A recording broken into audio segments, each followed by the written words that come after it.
તો આપણે આલ્ડીહાઇડ અને આપણા જે કીટોન સંયોજનો છે તે આલ્ડીહાઇડ અને કીટોન સંયોજનોના જે રાસાયણિક ગુણધર્મો છે અથવા તો આપણે એની જે રાસાયણિક પ્રક્રિયાઓ છે તેમનો અહીંયા આપણે અભ્યાસ કરી રહ્યા છીએ.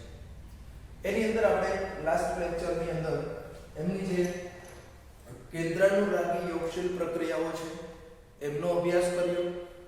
સાથે સાથે આપણે એની અંદર જે છે ત્યાર પછીના લેક્ચરની અંદર આપણે એની અંદર જે રિડક્શન પ્રક્રિયાઓ થાય છે તે રિડક્શન પ્રક્રિયાઓનો પણ અભ્યાસ કર્યો. હવે આજે આપણે આલ્ડીહાઇડ અને કીટોન સંયોજનોની જે ઓક્સિડેશન પ્રક્રિયાઓ જે છે તે ઓક્સિડેશન પ્રક્રિયાઓનો અભ્યાસ આજે કરવાનો છે. તો આપણી જે આ ઓક્સિડેશન પ્રક્રિયાઓની જો વાત કરીએ તો સામાન્ય રીતે આમ તો આલ્ડીહાઇડ અને કીટોન બંનેનું ઓક્સિડેશન તો થઈ જ શકે છે, પરંતુ બંનેની અંદર જે એમની પ્રક્રિયા પરિસ્થિતિ છે તે પ્રક્રિયા પરિસ્થિતિ થોડી જુદી હોય છે. સામાન્ય રીતે આપણા જે આલ્ડીહાઇડ સંયોજનો છે તે આલ્ડીહાઇડ સંયોજનોનું સરળતાથી ઓક્સિડેશન થાય, એટલે કે આપણે જો મંદ ઓક્સિડેશન કરતા આપણે વાપરીએ તો પણ એમનું ઓક્સિડેશન થાય અને એમાંથી આપણને અનુવર્તી એટલે જેટલા છે તેટલા જ કાર્બન વાળો અનુવર્તી આપણને શું મળે છે એમાંથી, તો કે તેમાંથી આપણને અનુવર્તી કાર્બોક્સિલિક એસિડ જે છે તે કાર્બોક્સિલિક એસિડ છે તે મળી આવે છે.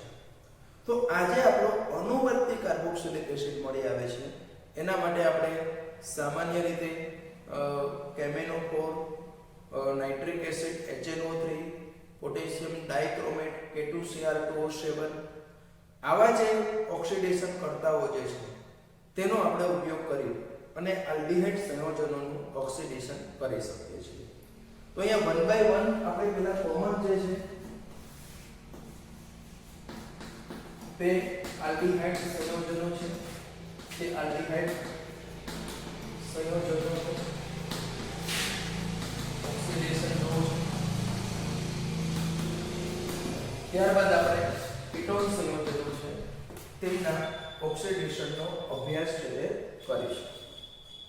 તો આપણા જે આલ્ડીહાઇડ સંયોજનો છે, એક તો મેં તમને ખૂબ જ સિમ્પલ કીધું કે જો આપણે આ આલ્ડીહાઇડ સંયોજનો છે એમની આપણે HNO3 અથવા તો આપણે લઈએ કેમેનોફોર લઈએ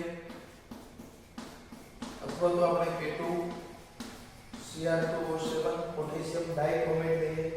આવા કોઈ પણ ઓક્સિડેશન કરતા જે છે સામાન્ય રીતે આપણું કેમેનોફોર K2Cr2O7 છે તે એસિડિક માધ્યમ જે છે તે એસિડિક માધ્યમમાં ઓક્સિડેશન કરતા તરીકે વર્તતા હોય છે અને એવા માધ્યમમાં જ્યારે આપણે એનું ઓક્સિડેશન કરીએ તો એમાંથી આપણને એમનો અનુવર્તી છે તે કાર્બોક્સિલિક એસિડ જે છે તે મળે છે. જે આલ્ડીહાઇડ છે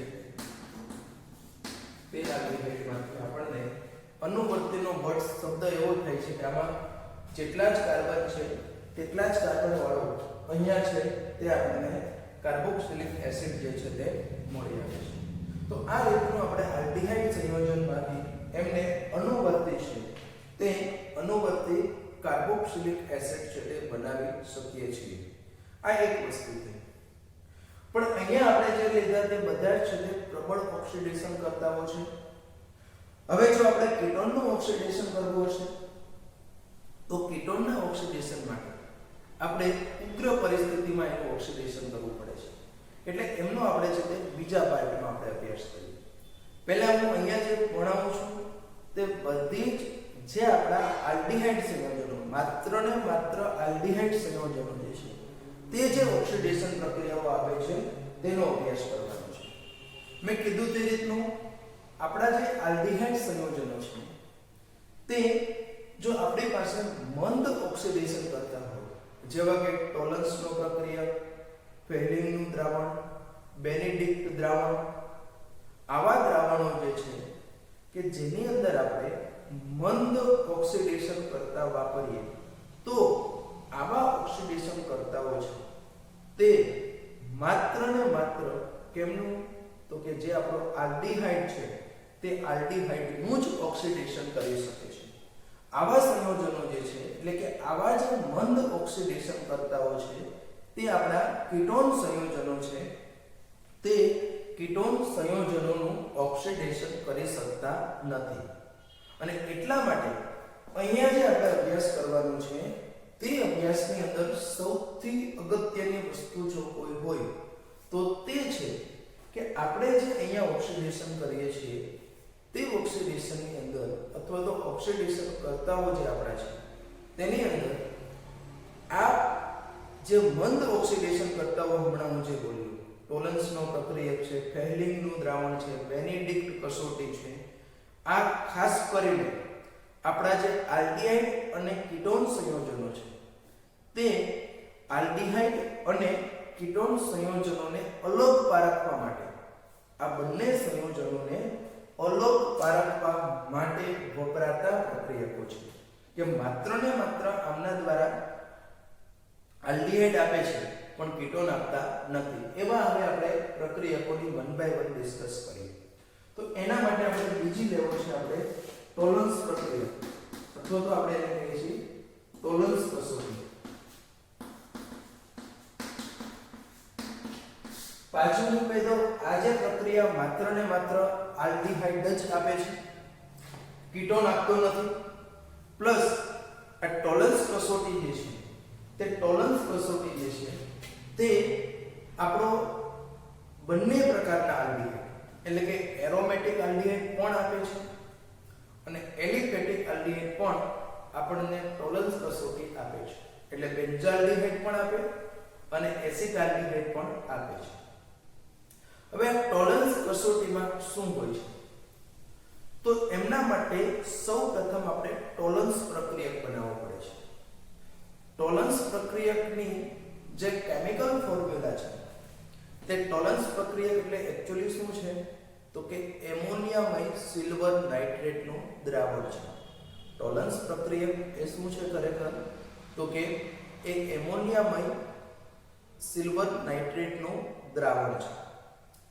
એ કઈ રીતનું બનાવીએ છીએ? આમ તો આ પ્રયોગશાળામાં આપણે કાર્બનિક સંયોજનોમાં ક્રિયાશીલ સમૂહનું જે માપન કરીએ છીએ, મીન્સ ક્રિયાશીલ સમૂહની જે પરખ માટેની જે આપણે પ્રયોગશાળામાં કસોટીઓ કરીએ છીએ એની અંદર આપણે આ કસોટી કરીએ પણ છીએ. હવે ટોલન્સ પ્રક્રિયા કઈ રીતનું બનાવીએ? તો કે એક ટેસ્ટ ટ્યુબની અંદર આપણે AgNO3 સિલ્વર નાઇટ્રેટનું થોડું દ્રાવણ લઈએ, એની અંદર થોડો એવો આપણે NaOH નાખીએ અને એની અંદર આપણે NaOH નાખશું એટલે અવક્ષેપ આવશે. એ અવક્ષેપ દ્રાવ્ય થાય તેટલો આપણે એમાં એમોનિયમ હાઇડ્રોક્સાઇડ અથવા તો આપણે કહી શકીએ કે એમોનિયા છે તે એમોનિયા ઉમેરીએ એટલે આપણું જે ક્લિયર ચોખ્ખું દ્રાવણ બનશે. તો આ જે આપણું ચોખ્ખું દ્રાવણ બને છે તે ચોખ્ખા દ્રાવણને આપણે શું કહીએ છીએ? તો કે અહીંયા જે આપણું ક્લિયર સોલ્યુશન બન્યું છે તે ક્લિયર સોલ્યુશન ચોખ્ખું દ્રાવણ બન્યું છે તે દ્રાવણને આપણે કહીએ છીએ કે ટોલન્સ પ્રક્રિયા. કેમિકલી એને આપણે બોલીએ છીએ એમોનિયામય સિલ્વર નાઇટ્રેટ. શું કીધું મેં? AgNO3 નું દ્રાવણ લેવાનું, એમાં NaOH થોડો નાખો એટલે અવક્ષેપ આવશે અને આ અવક્ષેપ દ્રાવ્ય થાય તેટલો એમાં આપણે એમોનિયા ઉમેરવાનું છે અને આપણને જે ક્લિયર દ્રાવણ બને તેને આપણે કહીએ છીએ ટોલન્સ પ્રક્રિયા. હવે આ જે ટોલન્સ પ્રક્રિયા છે તે ટોલન્સ કસોટીની અંદર કઈ રીતનું હોય? તો કે આપણો જે આલ્ડીહાઇડ છે એની આપણે કીધું કે AgNO3 છે તે પણ કયા સ્વરૂપે છે? તો કે NH3 ટ્વાઇસ પ્લસ અને આ પછી NaOH એમાં નાખ્યો છે એટલે આપણી આ બેઝિક કન્ડિશન છે. તો આ પ્રક્રિયાથી આપણને સૌપ્રથમ તો NaOH છે એટલે જે આલ્ડીહાઇડ છે તેમનું ઓક્સિડેશન થાય અને એમાંથી આમ આપણને કાર્બોક્સિલિક એસિડ મળે છે પણ અહીંયા આપણે એમાંથી કાર્બોક્સિલિક એસિડનો આયન, કાર્બોક્સિલેટ આયન જેને આપણે કહીએ છીએ તે કાર્બોક્સિલેટ આયન મળે. પ્લસ એમાંથી સિલ્વર ચાંદી છે તે છૂટું પડે છે. ચાંદીને આપણે રજત પણ કહીએ છીએ. એટલે આ કસોટીનું નામ આપણે શું બીજું કહીએ છીએ? રજત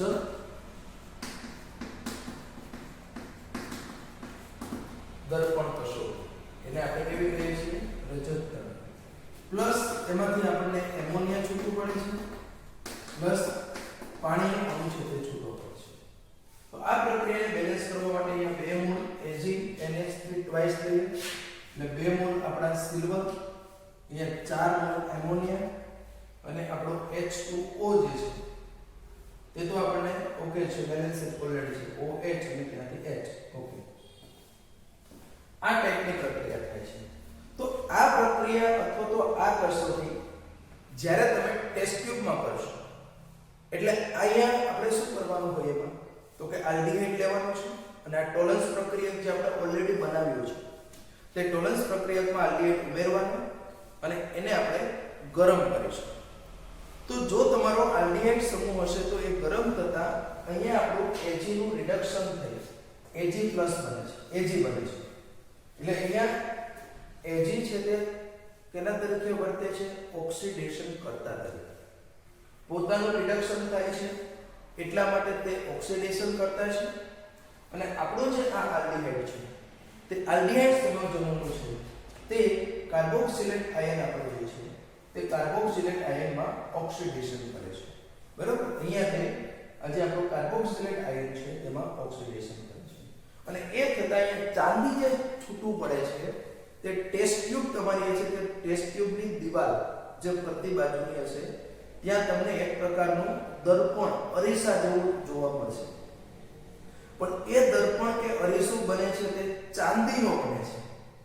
એટલે આપણે એ ટેસ્ટનું નામ આપ્યું છે રજત દર્પણ કસોટી. એટલે આપણે એને કહીએ છીએ રજત દર્પણ.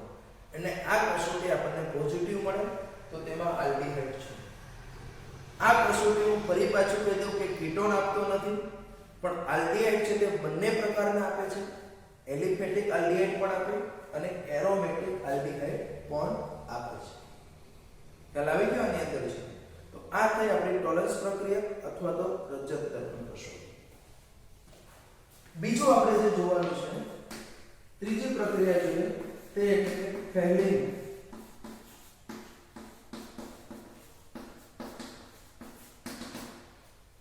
તો જે આપણે ફેલિંગ કસોટી ફરી પાછું અહીંયા કહી દઉં કે ફેલિંગ કસોટી છે તે આપણો કીટોન આપતો નથી. માત્ર ને માત્ર કોણ આપે છે તો કે આલ્ડીહાઇડ જ આપે છે. પણ આલ્ડીહાઇડમાં પણ હવે અહીંયા સ્પેસિફિક છે કે આ કસોટી આપણા જે એરોમેટિક આલ્ડીહાઇડ છે તે એરોમેટિક આલ્ડીહાઇડ આપતા નથી. માત્ર ને માત્ર કોણ આપે છે એટલે આ બંને આપે છે, એરોમેટિક પણ આપે અને એલિફેટિક સંયોજનો પણ આપે છે. અહીંયા છે તે માત્ર છે તે કોણ આપે તો કે એલિફેટિક આલ્ડીહાઇડ જે છે આપણો તે જ આપે છે.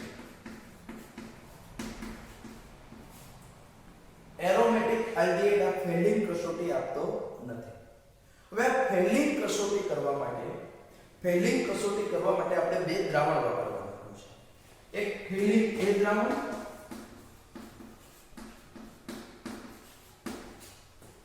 અને આ ફેલિંગ A દ્રાવણમાં શું હોય તો કે જલીય કોપર સલ્ફેટનું દ્રાવણ. એટલે કે કોપર સલ્ફેટ જે આપણો ઘન સ્વરૂપે છે તેને આપણે પાણીમાં દ્રાવ્ય કરી દીધું છે. એટલે તે આપણું થઈ ગયું જલીય કોપર સલ્ફેટનું દ્રાવણ જેને આપણે ફેલિંગ A કહીએ છીએ. બીજું છે તે ફેલિંગ B.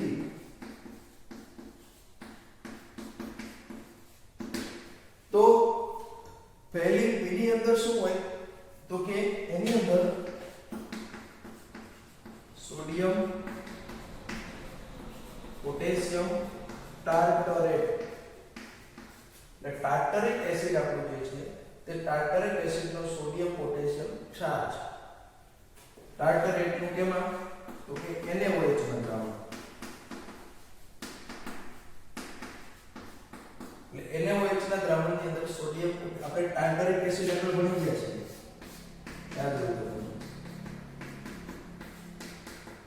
આપણે જે પ્રકાશ પ્રકાશ ક્રિયાશીલતાનો અભ્યાસ કરીએ તેમાં આ વસ્તુ ટાર્ટરિક એસિડ ભણ્યા છે. આ ટાર્ટરિક એસિડ છે એનો સોડિયમ એક એસિડ જોડે સોડિયમ બીજા જોડે પોટેશિયમ એટલે આ થઈ ગયું સોડિયમ પોટેશિયમ ટાર્ટરેટ. અને આ સોડિયમ પોટેશિયમ ટાર્ટરેટને આપણે રાસાયણિક ક્ષાર પણ કહીએ છીએ. બરાબર છે? રોસેલ ક્ષાર અથવા તો એને આપણે રાસાયણિક ક્ષાર તરીકે પણ ઓળખીએ છીએ. તો અહીંયા ફેલિંગ કસોટી માટે આપણે આ ફેલિંગ A અને ફેલિંગ B આ બંને દ્રાવણ, ફેલિંગ A એટલે કે કોપર સલ્ફેટનું જલીય દ્રાવણ અને ફેલિંગ B એટલે સોડિયમ પોટેશિયમ ટાર્ટરેટનું NaOH માં બનાવેલું દ્રાવણ. હવે આ બંને દ્રાવણ જે છે ફેલિંગ A અને B ને સમાન પ્રમાણમાં લેશે. એટલે સામાન્ય રીતે આપણે આના માટે શું કરીએ છીએ, ટેસ્ટ ટ્યુબ હોય તો ટેસ્ટ ટ્યુબના તળિયા જેટલા ભાગમાં ફેલિંગ A લઈએ એટલું જ એમાં ફેલિંગ B ઉમેરીએ અને ત્યારબાદ એની અંદર આપણો જે આલ્ડીહાઇડ છે તે ઉમેરીએ. એને આપણે જળ ઉષ્ણક ઉપર ગરમ કરીએ. આપણે લેબોરેટરીની અંદર આ ટેસ્ટ કરીએ છીએ. ખાસ કરીને કાર્બોહાઈડ્રેટની પરખ માટે પણ આ કસોટી વપરાય છે.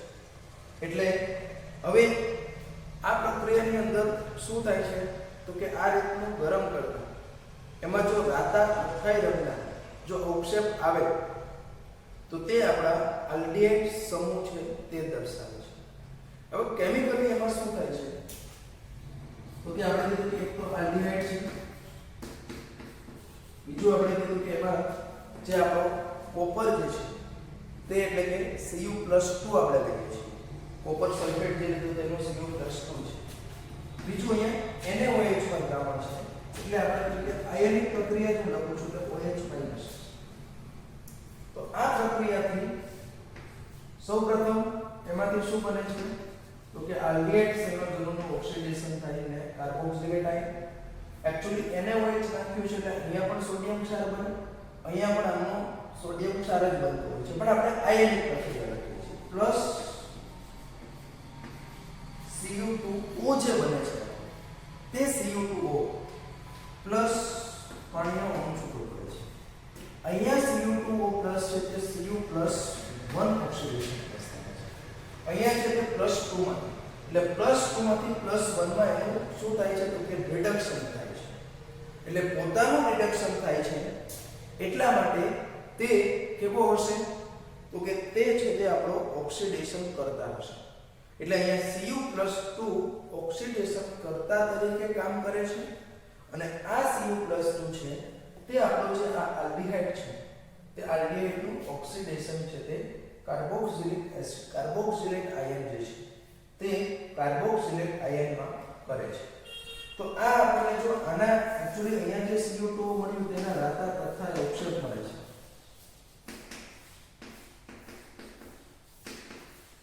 અને આ પ્રક્રિયાથી જો આવા પ્રકારના રાતા તથા રંગના અવક્ષેપ મળતા હશે તો એ આપેલ સંયોજનોમાં આપણે એવું કહી શકીએ કે એમની અંદર આપણો જે આ આલ્ડીહાઇડ સમૂહ છે તે હાજર છે.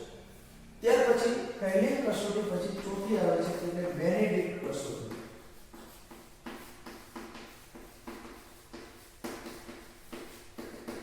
આ પણ માત્ર એલિમેન્ટિક જ આપે છે,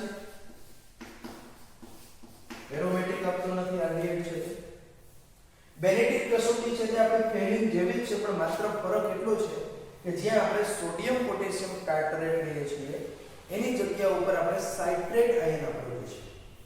તે સાઇટ્રેટ આયન છે તેમનો ક્ષાર જે છે તે તેમનો ક્ષાર આપણે ઉપયોગમાં લઈએ છીએ.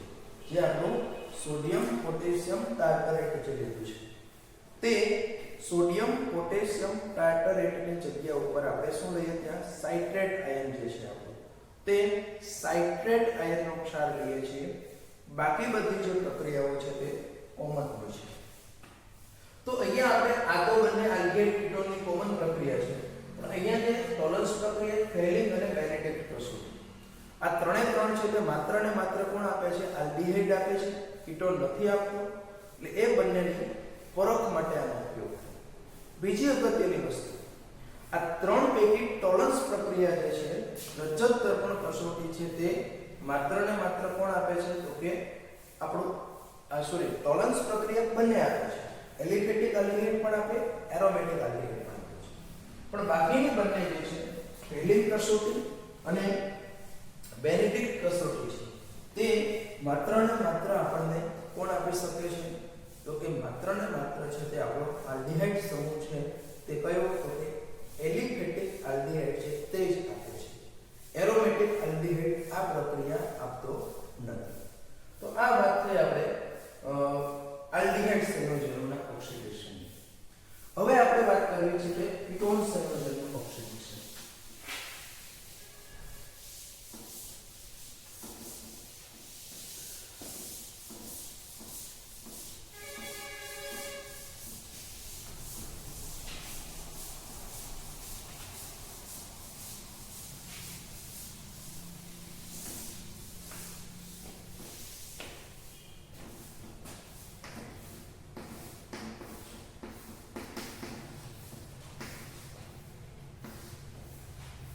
તો હમણાં જ મેં તમને આગળ કહ્યું કે ભાઈ આલ્ડિહાઇડ સંયોજનોનું ઓક્સિડેશન છે તે માઇલ્ડ પ્રક્રિયા પરિસ્થિતિમાં થાય છે.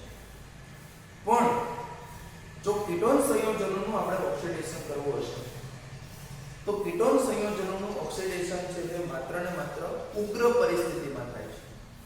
એનું કારણ માત્ર એવું છે કે આ સ્થિતિમાં અહીંયા કાર્બન કાર્બન બંધ મળે તૂટે છે. ઉગ્ર પરિસ્થિતિની એટલા માટે રિક્વાયરમેન્ટ છે કે જે આપણો કાર્બોનાઇલ કાર્બન છે તે કાર્બોનાઇલ કાર્બનની બંને બાજુના જે આલ્કાઇલ ચેન છે તે આલ્કાઇલ ચેનને અનુરૂપ બંધ છે તે તૂટે છે અને તૂટીને એને અનુરૂપ જે છે તે એને અનુરૂપ આપણને ઓક્સિડાઇઝ નિપજ જે છે તે નિપજ મળી આવે છે. બરાબર. જોઈએ આપણે એનું ઉદાહરણ છે. ધારો કે હું એક લઈ લઉં આ CH2 C4O અહીંયા છે તે R ગેસ છે. હવે અહીંયા જે કાર્બનનો જે બંધ તૂટવાનો છે તો અહીંયા આપણને જો આનું ઓક્સિડેશન કરીએ તો એમના ઓક્સિડેશન થી આપણને બે નિપજ મળે છે. અહીંયા આપણે ઓક્સિડેશન કીધું કે ઉગ્ર પરિસ્થિતિમાં જ આપણે કરીએ છીએ. એટલે ઉગ્ર પરિસ્થિતિમાં આપણે આગળ જે બધા ઓક્સિડેશન કરતાઓ જોઈએ એસિડિક કેમેનોફોર K2Cr2O7 HNO3 સાંદ્ર છે તે આ બધા આપણા જે પ્રબળ ઓક્સિડેશન કરતાઓ છે તે પ્રબળ ઓક્સિડેશન કરતાઓ દ્વારા જે છે તેમનું અહીંયા ઓક્સિડેશન થાય છે. પણ અહીંયા આપણે કીધું તે મુજબ અહીંયા બે રીતનું ઓક્સિડેશન થઈ શકે છે અને એ બે રીતની અંદર ધારો કે હું અહીંયા જે ફર્સ્ટ માં આ એ પ્રકાર કર્યો છું અને બીજો જે મને મળે છે તે છે કે અહીંયા બી પ્રકારનું ઓક્સિડેશન થાય છે. તો એ પ્રકારનું જે ઓક્સિડેશન થાય છે તેને અનુરૂપ નિપજ આપણને એક તો આ ભાગ છે તેનો આલ્ડિહાઇડ RCHO પ્લસ બીજું છે તે આપણું એસિડ મળે છે R-COOH મળે છે. આ એક પ્રકારનું થયું. ધારો કે એક જ મિનિટ અહીંયા આપણે થોડું પછી આવું આપણે દર્શાવી શકીએ.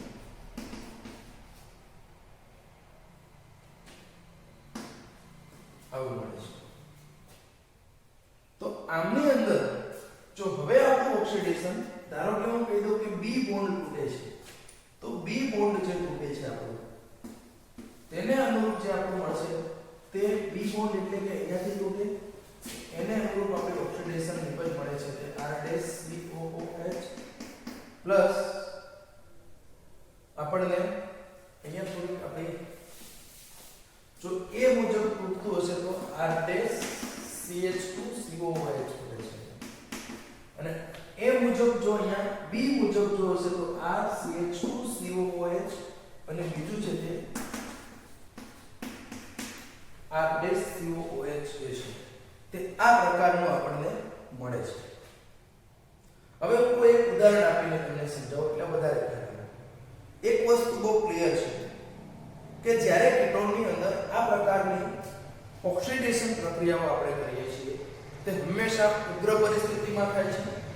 સાથે સાથે કાર્બોનાઇલ સમૂહના બંને બાજુના બંધ છે તે તૂટે છે અને એને અનુરૂપ જે છે તે આપણને એની એસિડ છે તે મળે છે. મોટાભાગે કેટોન સંયોજનોમાં જેટલા ઓરિજિનલ કીટોનમાં કાર્બન હોય છે તેમના કરતાં ઓછી સંખ્યામાં જે કાર્બન હોય તે ઓછી સંખ્યામાં કાર્બન હોય તેવા આપણને શું મળે છે તો કે એસિડ જે છે તે તેમાંથી મળી આવતા હોય છે. એના કરતાં ઓછી સંખ્યામાં હોય તેવા એસિડ જે છે તે મળતા હોય છે. આપણે હવે એક બીજું ઉદાહરણ ધારો કે આપી દો એટલે વધારે ખ્યાલ આવશે. આમાં થોડું તમને ઘોટાડો લાગશે.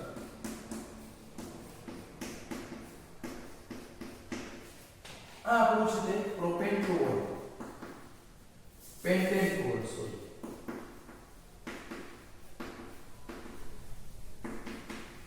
હવે અહીંયા હું નંબર આપી દઉં. કાર્બન નંબર 1 થશે, આ 2 થશે, આ 3 થશે, 4 થશે ને 5 થશે. હવે આનું આપણે ઓક્સિડેશન કરીએ તો ઓક્સિડેશનમાં અહીંયા બે પ્રકાર છે. એક તો આપણે આ બંધ તૂટે જેને C1 C2 કહી દઉં છું. બીજો બંધ તૂટે છે તે C2 C3.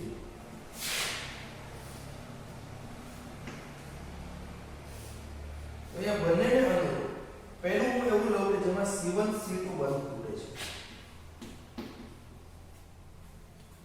અહીંયા આપણે એવું લઈએ કે જેમાં C1 C2 બંધ એટલે કે આપણો આ બંધ છે તે તૂટે છે. તો એ બંધ જ્યારે તૂટશે ત્યારે એને અનુરૂપ આપણને બે નીકળશે. તો આ આપણો એસિડ છે એક જ કાર્બન વાળો એટલે આપણો ફોર્મિક એસિડ અથવા તો મિથેનોઇક એસિડ પ્લસ બીજા આપણા 1 2 3 ને 4 કાર્બન વાળો બ્યુટેનિક એસિડ.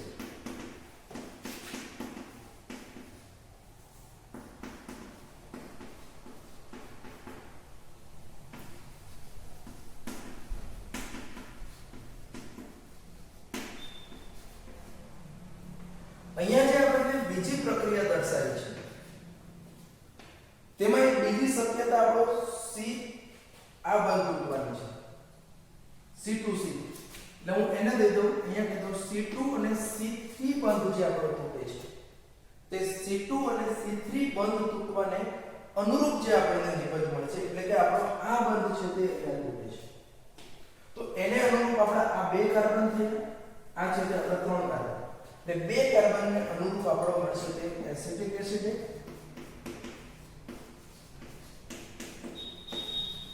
આજે આપણને મળે છે તે એસિટિક એસિડ મળે છે પ્લસ આપણા 1 2 3 કાર્બન છે તે 3 કાર્બનને અનુરૂપ જે મળશે તે પ્રોપેનોઇક એસિડ મળશે. એટલે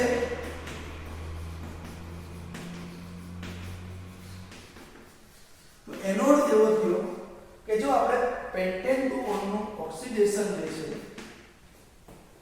જે આપણો કીટોન છે તેનું આપણે KMnO4 K2Cr2O7 એસિડિક કન્ડિશનની અંદર એટલે કે ઉગ્ર પરિસ્થિતિમાં ઊંચા તાપમાને જો આપણે એનું ઓક્સિડેશન કરીએ તો એમાં આપણને આ ચાર મિશ્રણ મળે છે.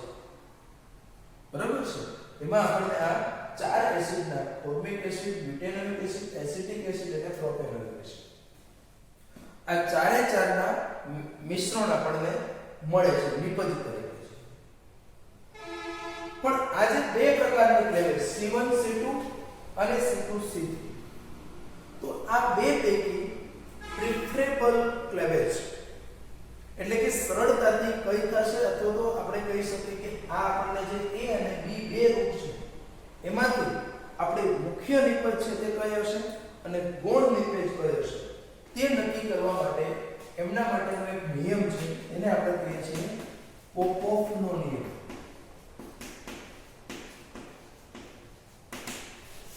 કયો છે તો કે પોપોફનો નિયમ. તો પોપોફના નિયમ મુજબ એવું છે કે જ્યારે આપણે આવું અસંમિતીય કીટોન છે તેનું જ્યારે ઉગ્ર પરિસ્થિતિમાં ઓક્સિડેશન થાય ત્યારે આપણને જે જુદી જુદી ઓક્સિડાઇઝ નિપજ તરીકે કાર્બોક્સિલિક એસિડ જે મળે છે તે પૈકી આપણી મુખ્ય નિપજ એ હોય છે કે જેમાં નાનો આલ્કાઇલ સમૂહ જે છે તે નાનો આલ્કાઇલ સમૂહ છે તે કોની સાથે જોડાયેલો રહે?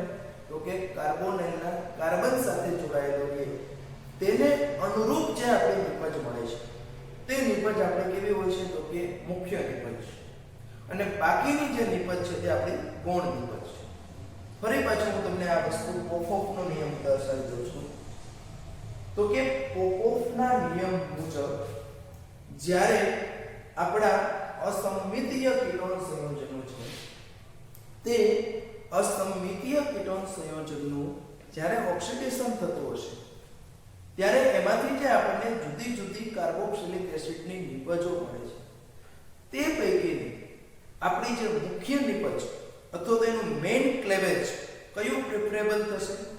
તો કે જેની અંદર આપણો જે નાનો આલ્કાઇલ સમૂહ જે છે તે નાનો આલ્કાઇલ સમૂહ કેની સાથે જોડાયેલો રહે? કાર્બોનાઇલના કાર્બન સાથે જોડાયેલો રહે. તે આપણું મુખ્ય નિપજ છે. હવે સમજીએ એ મુજબ આમાં આપણે મુખ્ય કઈ નિપજ છે. તો તમે અહીંયા છે એક વસ્તુ જોઈ શકો છો કે ભાઈ જે આપણું આ છે તે મિથાઇલ સમૂહ એક બાજુ છે, અહીંયા બીજી બાજુ છે તે આપણો પ્રોપાઇલ સમૂહ છે. કીટોનની એક બાજુ આપણો મિથાઇલ સમૂહ છે, બીજો છે તે પ્રોપાઇલ સમૂહ છે. તો બેમાંથી નાનો કયો થયો? તો કે બેમાંથી નાનો છે તે મિથાઇલ સમૂહ છે. તો નાનો છે તે કાર્બોનાઇલ સાથે રહે એટલે કે આ ભાગ છે તેને અનુરૂપ જે આપણે તો એ મુજબ આપણો કયો? તો કે C2C3 ક્લેવેજ છે તે આપણું કેવું રહેશે? તો કે મેઇન રહે છે પોપોફના નિયમ મુજબ.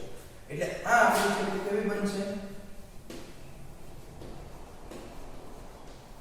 તો કે મુખ્ય નિપજ. જ્યારે આ છે તે આપણી કેવી બને છે? તો કે ગૌણ નિપજ બને છે. બરાબર છે. આ છે તે આપણે પોપોફના નિયમ મુજબ નાનો આલ્કાઇલ સમૂહ છે તે મિથાઇલ છે તે કાર્બોનાઇલ સાથે રહેતો હોય એ રીતનું જે કાર્બન કાર્બન બંધનું ક્લેવેજ થતું હોય તે આપણી પ્રિફરેબલ પ્રોડક્ટ એટલે કે એસિટિક એસિડ અને જે પ્રોપેનોઇક એસિડ મળે છે તે પોપોફના નિયમ મુજબ આપણે છે તે કેવી બનશે? તો કે મુખ્ય નિપજ બનશે. અને બીજી આપણી જે છે તે બીજી છે તે આપણી શું બને છે? તો કે ગૌણ નિપજ બને છે. તો આ રીતનું આપણે જો કીટોન સંયોજનોનું ઓક્સિડેશનની આ એક પ્રક્રિયા જોઈ. હજી આપણે સ્પેસિફિક પ્રકારના જે કીટોન સંયોજનો છે તે સ્પેસિફિક પ્રકારના કીટોન સંયોજનોનું ઓક્સિડેશન પણ સમજવાનો પ્રયત્ન કરવો છે. તો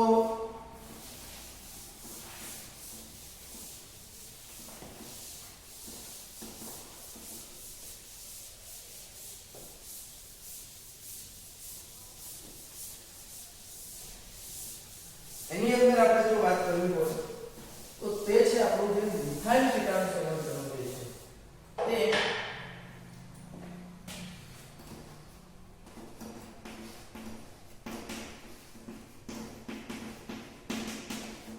મિથાઇલ કીટોન સંયોજનોનું હેલોફોર્મ પ્રક્રિયા દ્વારા જે ઓક્સિડેશન થાય છે તે ઓક્સિડેશન અહીંયા આપણે સમજવાનો પ્રયત્ન છે તે કરવાનો છે. બરાબર. જે આપણા મિથાઇલ કીટોન સંયોજન છે તે મિથાઇલ કીટોન સંયોજનોનું આપણે જે હેલોફોર્મ પ્રક્રિયા દ્વારા જે ઓક્સિડેશન કરીએ છીએ તે અહીંયા આપણે હવે સમજવાનો પ્રયત્ન કરીએ. તો પહેલા તો આ પ્રક્રિયા કોણ આપે છે? તો કે જે કીટોનની અંદર ઓછામાં ઓછો CH3 છે તે હોવો જોઈએ, પણ કોની સાથે? તો કે કાર્બોનાઇલ.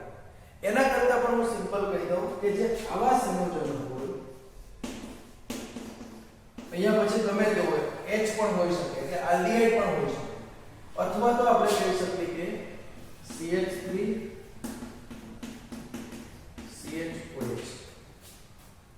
અહીંયા બાજુમાં લખો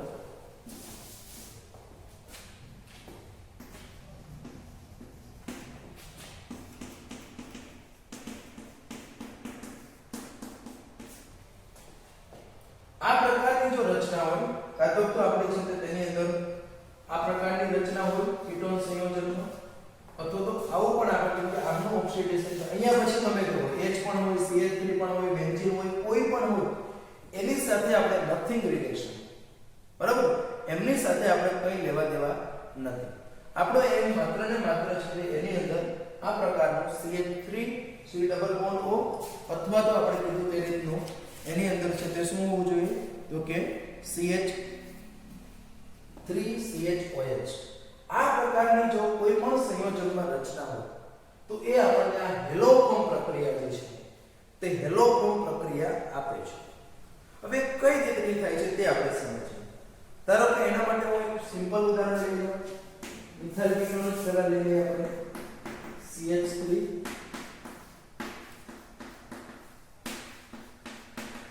આપણે લીધું છે બુટેનો. હવે એની પ્રક્રિયા હેલો ફોર્મ એટલે એ પ્રક્રિયા આપણે સોડિયમ હાઇપોહેલાઇટ એટલે સામાન્ય રીતે NaOH X2 નું મિશ્રણ આપણે લઈએ અથવા તો આપણે એને ડાયરેક્ટ દર્શાવીએ છીએ NaOX. આ બે વસ્તુ સમાન છે. ખરેખર તો આપણે આવું જ કરીએ છીએ કે NaOH અને હેલોજનનું મિશ્રણ લઈ લઈએ, NaOH નું જલીય દ્રાવણ, એટલે એ બંનેનું તમે મિશ્રણ કરો એટલે એ બંનેના મિશ્રણથી હંમેશા આવું બને. શું બને? NaOX એટલે કે સોડિયમ હાઇપોહેલાઇટ બને છે. તો જ્યાં X બરાબર આપણે પછી લખશું તો આ પ્રક્રિયાથી જે આપણો મિથાઇલ વાળો ભાગ છે તે મિથાઇલ વાળા ભાગને અનુરૂપ આપણને શું મળે હંમેશા તો કે હેલો. એટલે અહીંયા આપણને CHX અને જે બાકીનો ભાગ છે આ તે ગમે તેટલો ભાગ તેને અનુરૂપ આપણને એમના કાર્બોક્સિલિક એસિડનો શું મળે છે તો કે ક્ષાર મળે છે. એટલે કે પ્લસ આને અનુરૂપ શું મળે તો કે CH3 CH2 COO એ સોડિયમ લીધું એટલે એનો ક્ષાર. જ્યાં x બરાબર શું હોય Cl Br અને R, બરાબર. જ્યાં x બરાબર શું હોય તો કે Cl હોય અથવા તો આપણું Br હોય અથવા તો એની અંદર x તરીકે શું હશે તો કે આપણું આયોડિન હશે. તો આ રીતનું x આપણે Cl પણ લઈ શકીએ, Br પણ લઈ શકીએ અથવા તો I પણ છે તે આપણે લઈ શકીએ છીએ. ક્લોરીન લઈએ તો એને ક્લોરોફોર્મ કહીએ, બ્રોમિન લઈએ તો બ્રોમોફોર્મ કહેવાય અને આયોડિન લઈએ તો આપણે એને આયોડોફોર્મ કહીએ છીએ. આ કસોટી ખાસ કરીને આપણે પ્રયોગશાળામાં આપણે જે આયોડિનનો ઉપયોગ કરીને વધારે કરતા હોઈએ છીએ એટલે એને આપણે કહીએ છીએ આયોડોફોર્મ કસોટી પણ આપણે કહીએ છીએ, બરાબર. It is also known as iodoform test. ખાસ આ ટેસ્ટની બીજી ખાસિયત આપણી એ છે કે જ્યારે કોઈ સંયોજનો છે, બીજું એક ઉદાહરણ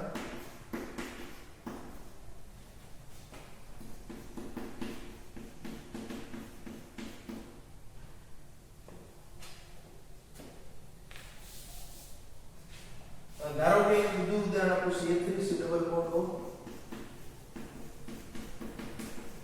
કે જે સંયોજનમાં આપણો દ્વિબંધ હાજર છે. તો દ્વિબંધ હાજર હોય તો પણ આ પ્રક્રિયા અહીંયા હું લઈ લઉં NaOH I2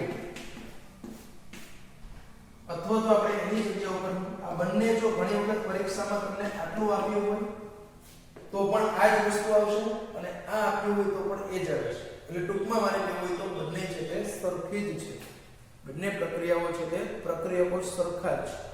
આ બંનેનું મિશ્રણ કરીએ NaOH અને I2 નું એટલે એમાંથી હંમેશા શું નિર્માણ થાય NaOI સોડિયમ હાઇપોઆયોડેટ. અહીંયા છે હાઇપોઆયોડાઇડ.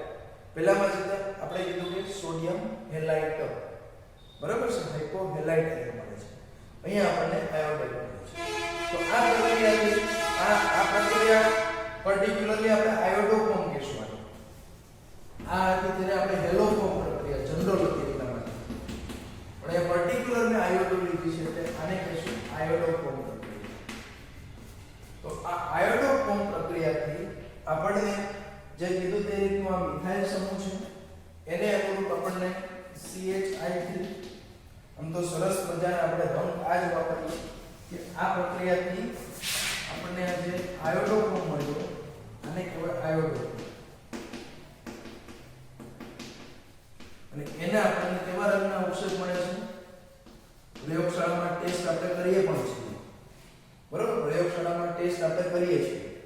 અને એને અનુરૂપ જે બીજો ભાગ જે છે આપણો આખો મેં કીધું તે રીતનું અહીંયા ગમે તે ખાસ અગત્યની વસ્તુ એ છે કે આ પ્રક્રિયાથી આપણો જે દ્વિબંધ જે છે આ પણ એક પ્રકારની ઓક્સિડેશન પ્રક્રિયા જ છે, પણ આ ઓક્સિડેશન પ્રક્રિયાની અંદર આપણો જે દ્વિબંધ છે તે દ્વિબંધને કોઈ પણ પ્રકારની અસર થતી નથી, બરાબર? આ દ્વિબંધને કોઈ પણ પ્રકારની અસર થતી નથી. આ અગત્યતા છે આ કસોટીની છે. બાકી આપણે જે આગળ જોયું કે ઉગ્ર પરિસ્થિતિમાં કેમેનોફોર તમે K2Cr2O7 કે આવા કોઈ પ્રક્રિયકો વાપરો ત્યારે આ દ્વિબંધનું પણ ક્લેવેશ થાય અને એને અનુરૂપ આપણને ઓક્સિડાઇઝ્ડ લિપજ મળે છે. પણ આ હેલોબ્રૂમ કસોટી જો આપણે કરીએ તો એમાં માત્ર ને માત્ર આ ભાગ જે કીટોન વાળો ભાગ છે તે કીટોન વાળા ભાગને અનુરૂપ જ આપણને ઓક્સિડાઇઝ્ડ લિપજ મળે છે. એટલે આ એટલા માટે અગત્યની પ્રક્રિયા છે. દ્વિબંધનું અહીંયા ઓક્સિડેશન થતું નથી, એઝ ઇટ ઇઝ રહે છે. તો એને અનુરૂપ આપણને જે બીજી લિપજ મળે છે તે CH3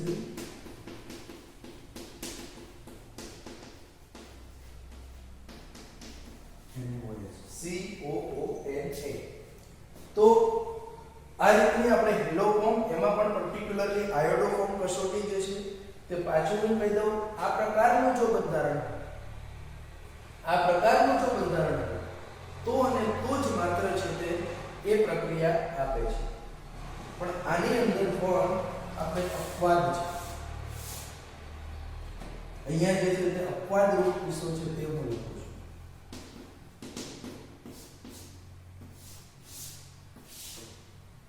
જે આપણા સક્રિય મિથિલિન સમૂહ ધરાવતા જે સંયોજનો છે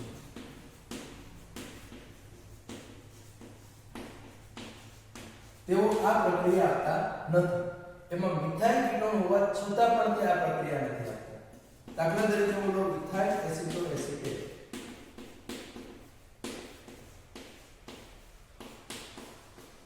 અને કહેવાય મિથાઇલ એસિટોએસિટેટ.